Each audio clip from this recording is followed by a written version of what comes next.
last 2 days, I've had the opportunity of being in two different places.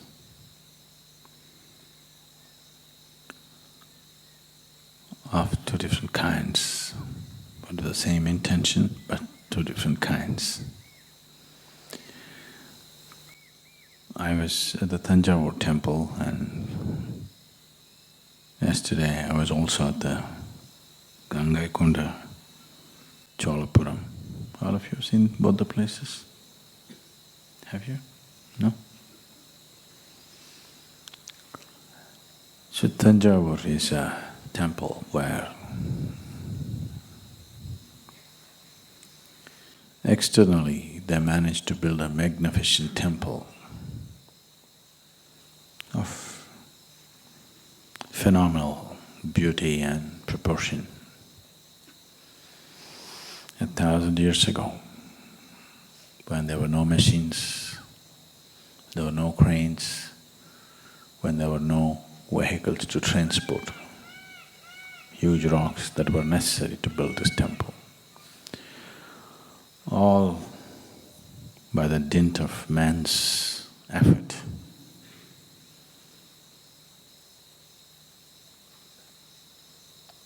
It's not a simple effort. If you want to understand what kind of effort, I'll give you a simple project. Now we're building the Adi Yogi Alayam. So I want the rock which is in the Spanda hall to be shifted to the Adi Yogi Alayam. I want you to do it, all of you together, no machines. You know the rock? Then you will understand what it is. Because that's what they did.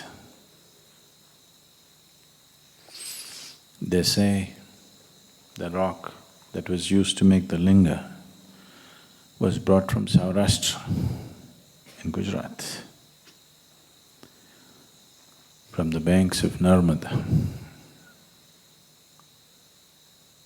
weighing almost 250 tons of raw stone, crossing Vindhyachal. No trucks. I want you to just imagine what kind of people are these? What was in their heart to propel them into such an almost impossible act? So after all that effort, they built a magnificent temple, but the core of the temple failed. They could not consecrate the linga as they wanted. It did not work. So even today,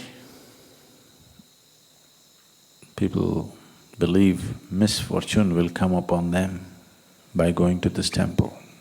You know, it's common knowledge, people think you will come to misfortune if you go to Thanjavur temple.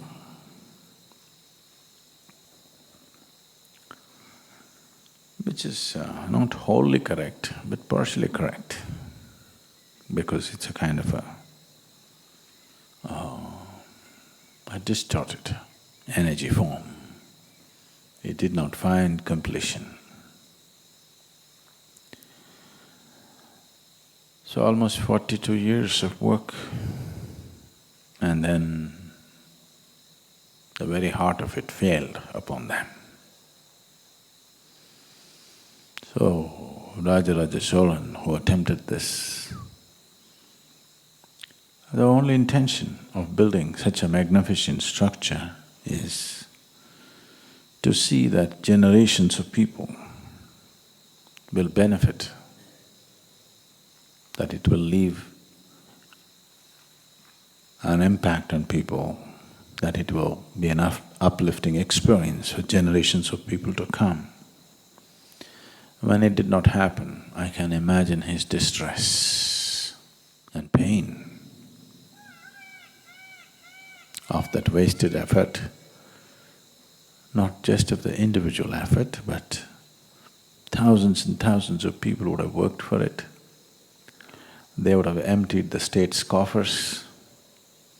Probably they fought battles to bring in the necessary resource. And in the end, did not find completion.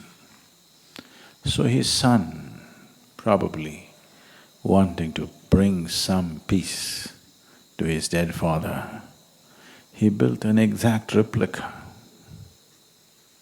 of that temple, but he did not have the courage to attempt the same scale,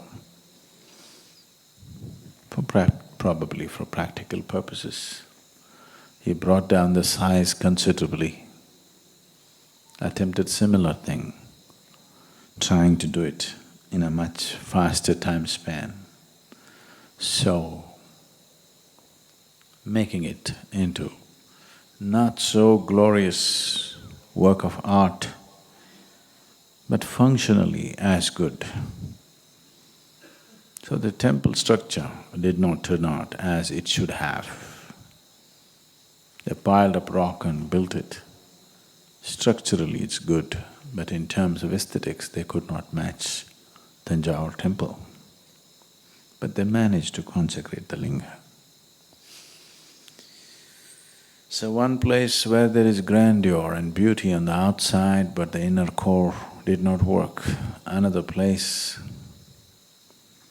there is inner strength, but there is no grandeur and beauty on the outside.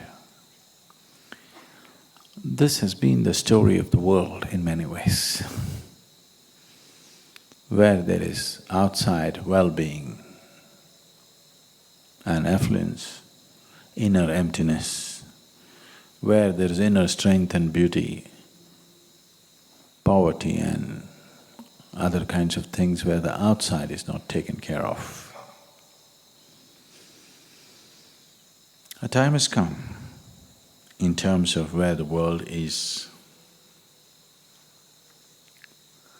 that in terms of the outside situations, we are capable like never before as human beings. We are capable of doing things which were unimaginable 100 years ago. Now that we have an external capability of this kind, it's extremely important that we don't become another Thanjavur as each individual. Outside beautiful, inside empty. As individual people, as societies, as nations, as humanity, we should not end up like this unfinished temple. And I was trying to go through the whole drama.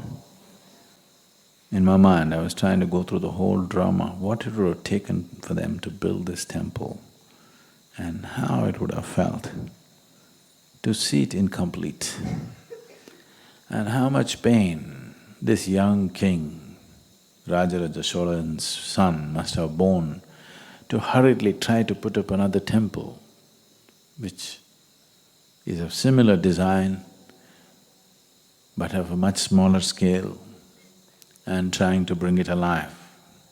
The whole drama, I tried to play it in my head and it's quite a drama. It's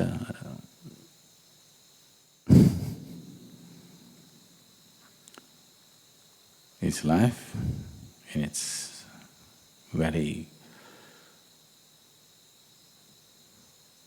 very large scale, enormous magnitude. People playing out their life in a very large scale scape, and the pain of not being able to fulfill that, and the longing and desire to fulfill that. A fulfillment which is not of the personal kind. It is seen as something that you have to do for the people around you.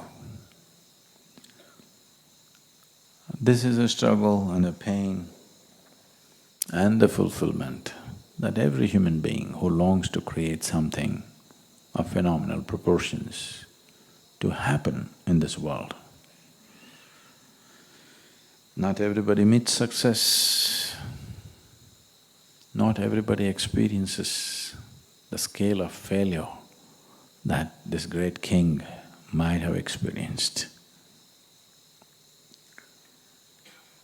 So, at this juncture, where humanity is compelled to make decisions about scaling down their exterior, not because of their own consciousness, but because of ecological compulsions, a time has come when humanity has to scale down its outside grandeur substantially if they want to live for a long time.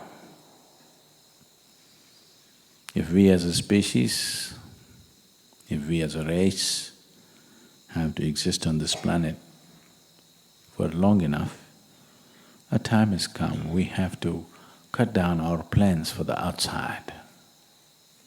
So when such a time has come, it's best, because you cannot curb human aspirations in terms of wanting to do great things. So it's very important that we start rolling out grand plans for the interiority.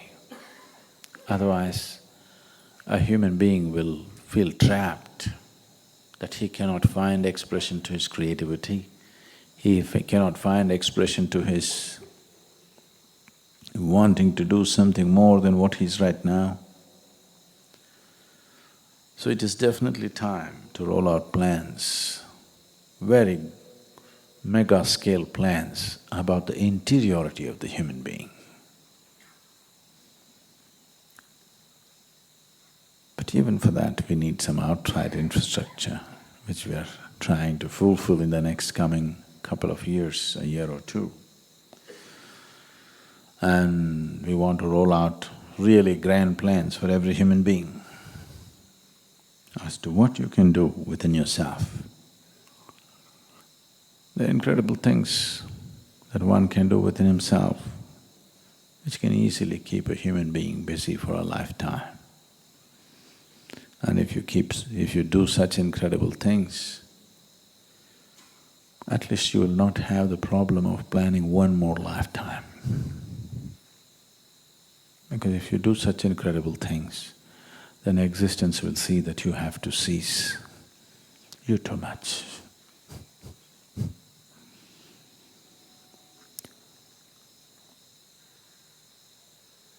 We need lots of people right now at this juncture to stand up. It doesn't matter what you're capable of, what you're not capable of. All that it takes is, because as far as I'm concerned, I'm not concerned about people's talent. We know how to manufacture talent. But that is possible only if you subject yourself without any will of your own to the process. We can make anything out of you. We have the necessary technology, so we are not really looking for talent. If you have talent, it's useful. If you don't have any, but if you have unwavering commitment or devotion, you're much more useful, because now talent can be manufactured, anything can be built. If you have that one steady foundation in you, that your commitment and devotion does not waver, if that one foundation is there, we can build any kind of structure upon that.